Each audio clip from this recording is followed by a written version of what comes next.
അപ്പോൾ ഇതാണ് നമ്മുടെ കാപ്പിത്തോട്ടം, കണ്ടില്ലേ? അങ്ങ് ദൂരെ കാണുന്നതാണ് നമ്മുടെ വീട്. കാണാൻ വേണ്ടി പറ്റത്തില്ല. ഇത് ഏകദേശം നമ്മൾ കുറച്ചിങ്ങോട്ടേക്ക് പോകുന്നു. മുകളിലേക്കും ഉണ്ട് കേട്ടോ, മുകളിലേക്കും ഉണ്ട്. അങ്ങോട്ടേക്ക് നമ്മൾ പോകുന്നില്ല തൽക്കാലം. അപ്പോൾ അതുകൊണ്ട് അമ്മ ഇവിടെ നിന്നിട്ട് കാപ്പിക്കുരു പറിക്കുകയാണ്. അമ്മ ഷർട്ടും തലയിലൊരു തോർത്തും കെട്ടിയിട്ടുണ്ട്. കാരണം ഈ കാപ്പിയിൽ ഉറുമ്പുണ്ടായിരിക്കും, അത് കടിക്കാതിരിക്കാൻ വേണ്ടിയിട്ടാണ്. പിന്നെ നമ്മൾ എന്ത് ചെയ്യുന്നു, ഈ കാപ്പിക്കുരുവൊക്കെ പറിച്ചിട്ട് ഇങ്ങനെ ഷീറ്റിലേക്കാണ് ഇടുന്നത്, ഇല്ലെങ്കിൽ ഇത് മുഴുവൻ നിലത്തേക്ക് പോകും. പിന്നെ ഞാൻ നേരത്തെ പറിച്ചതുപോലെ ഒരു പിടുത്തം പറിച്ചുകൊണ്ട് ഇരുന്നിട്ടുണ്ടെങ്കിൽ ഒരു വർഷം മുഴുവൻ പറിക്കേണ്ടി വരും.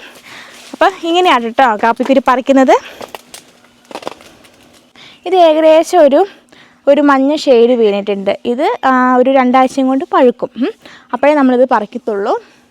പിന്നെ എല്ലാം അങ്ങനെ ഇടകലർന്നിട്ടാണ്. നല്ലോണം പഴുത്ത കാപ്പിയും കാണിച്ചു തരാം. അപ്പോൾ കാപ്പിക്കൊരു നല്ലോണം പഴുത്തിട്ടുണ്ടെങ്കിൽ ഏകദേശം തോണ്ടേ ഇങ്ങനെ ഉണ്ടായിരിക്കും. ഇത് കണ്ടില്ലേ, നല്ല രസമുണ്ടല്ലേ? മുന്തിരിയൊക്കെ പോലെ മുന്തിരിൻ്റെ അതേ കളറൊക്കെ ആയിട്ട് ഇത് ഈ പരുവത്തിലാകുമ്പോഴാണ് നമ്മൾ ശരിക്കും കാപ്പിക്കുരു പറിക്കേണ്ടത്. ഇതെന്ത് ചെയ്യും, ഇങ്ങനെ 2 കൈയും ചേർത്തിട്ട് ഇതിങ്ങനെ പിഴിഞ്ഞെടുക്കണം. കണ്ടില്ലേ, ഇങ്ങനെ ഉണ്ടാവും.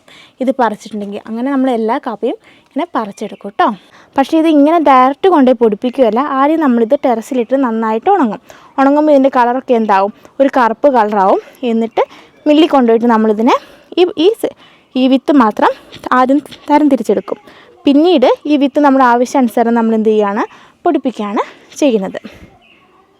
വയനാട്ടുകാർക്ക് ഇതൊന്നും പുത്തിരി അല്ലെന്നറിയാം, എന്നാലും കാണാത്തവരുണ്ടായിരിക്കും, അവർക്ക് വേണ്ടി ചെയ്തതാണ്.